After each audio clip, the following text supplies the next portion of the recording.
What's up, YTPC? This is DSG Pipe Smoker with another pipe smoking video, and today I am doing a tobacco pipe review.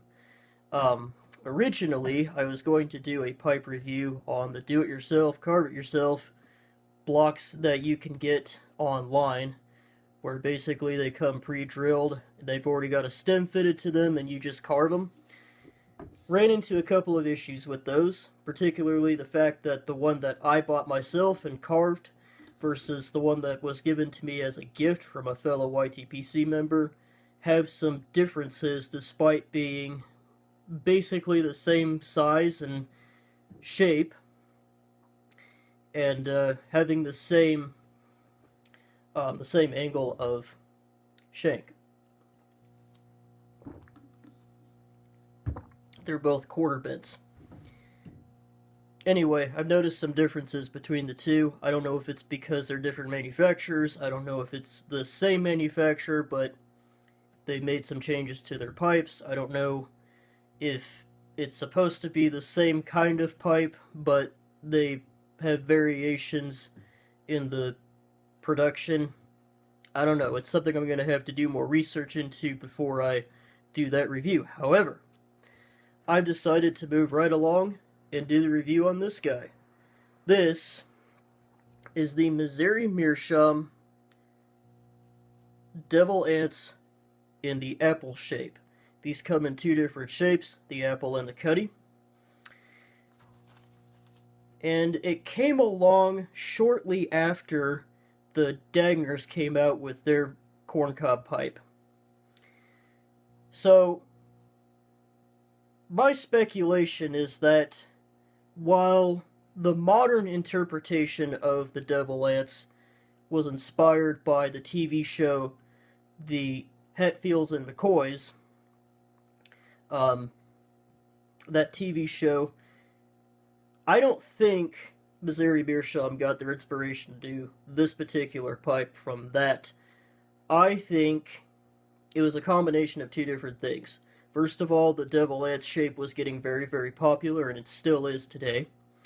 But additionally, I think that because they had so much success with the Dagner corncob pipe, that they took inspiration from their other pipes, and they made this off of some of the other pipes they have.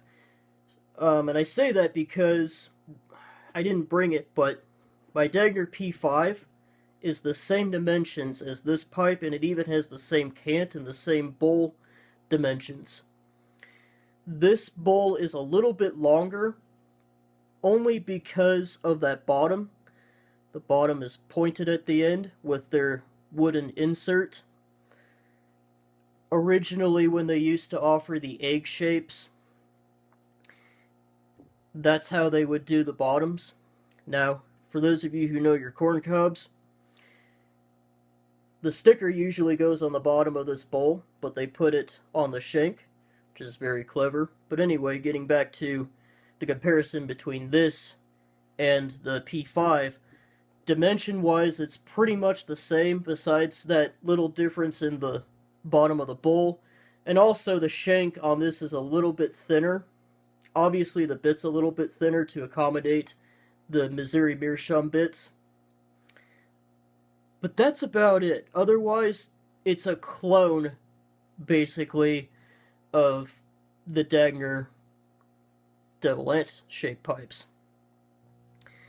So while we're talking about appearance, let's have a look at this a little bit more closely. Comes with a very soft plastic bit, more on that later. Has a metal accent piece that goes nicely with this wooden shank. I don't remember what wood they use, but it's a wooden shank. Has a cant to it. Nothing too severe, though. Tobacco's not going to fall out of there anytime soon. And you might also notice that it's a little bit lighter than normal. Real quick story, and I'll tell you how that happened. This is the travel mug that I like to use. It is a French press mug. And I took this to work one day. I put the lid down and figured it would be fine if I just closed that. You can close it or open it to consume the contents of whatever's in the coffee mug.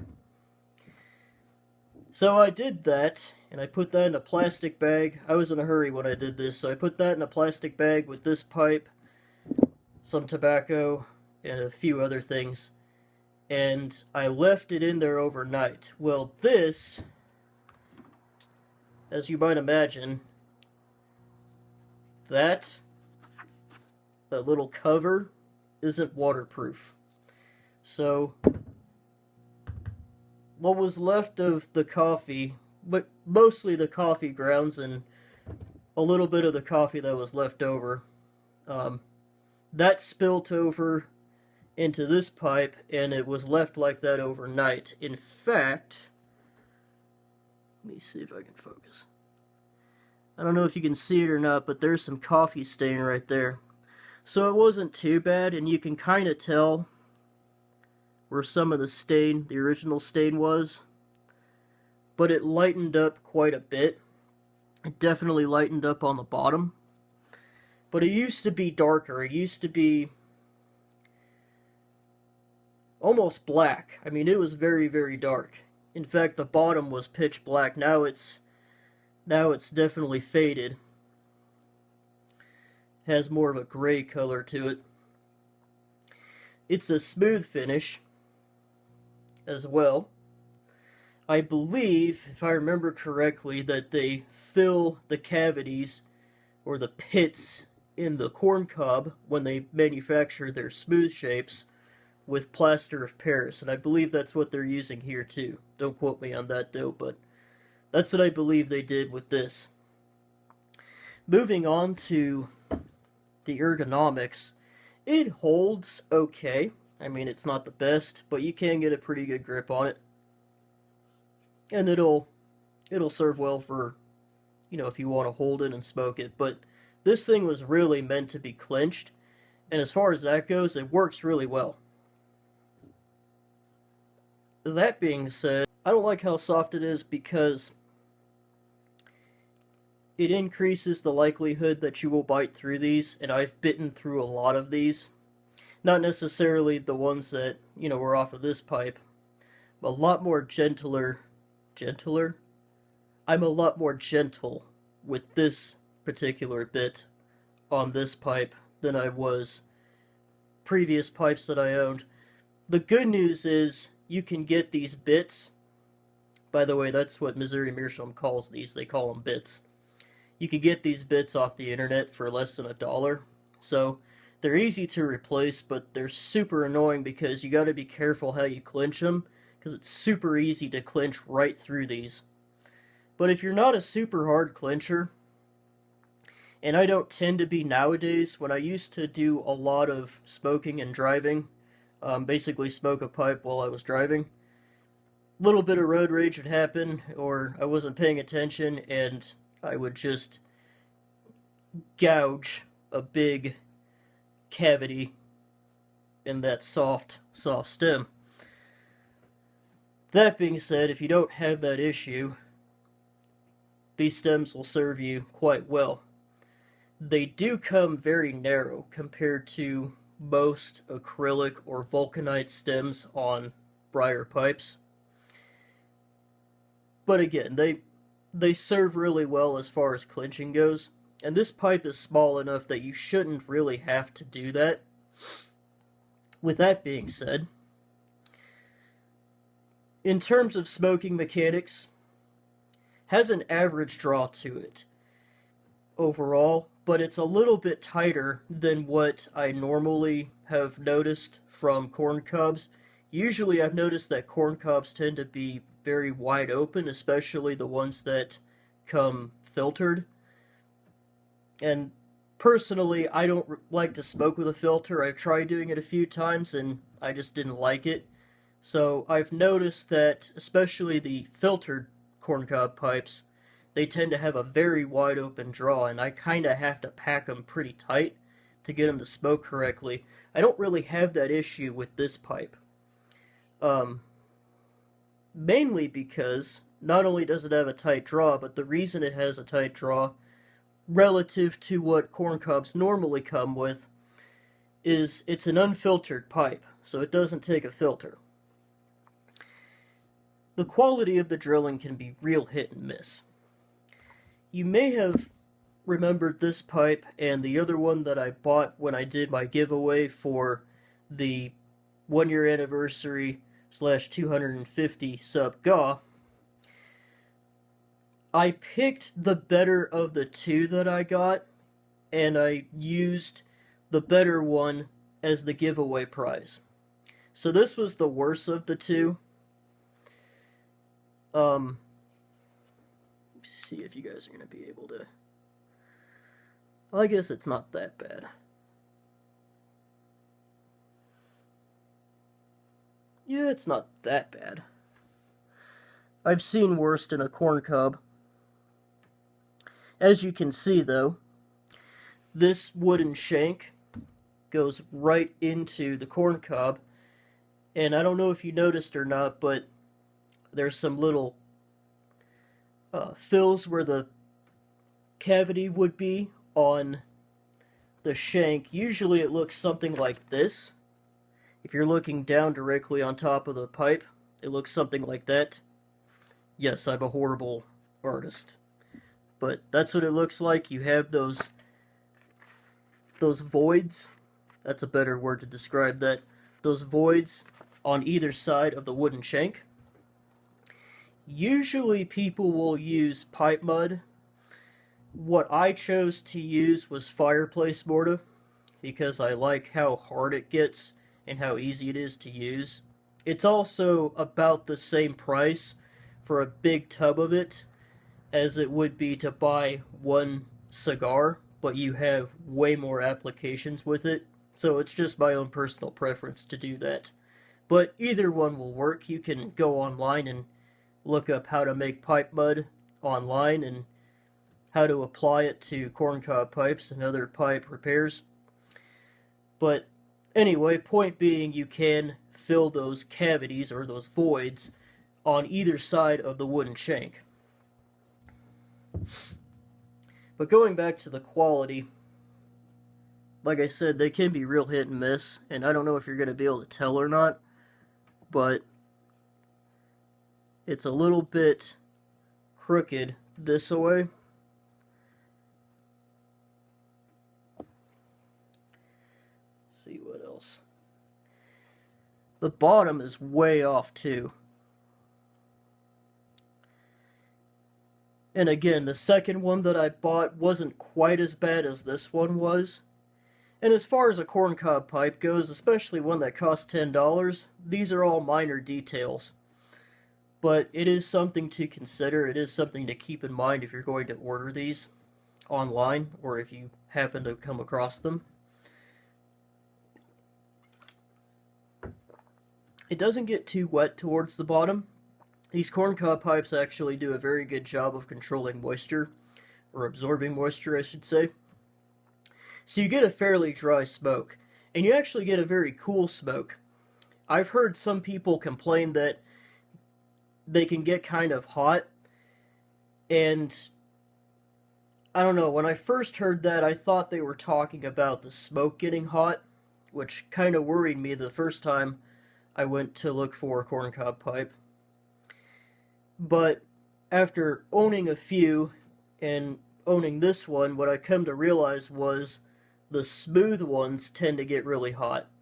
It's the rusticated ones, or the ones that don't have the fill on them to make a smooth pipe. So the pith of the, or not the pith, the, where the kernels would go into the corn, that is exposed on a non-smooth corncob pipe. And those tend to smoke a lot cooler in terms of heat transfer to your hand. So this tends to smoke a little bit on the warm side, but it's really not that bad.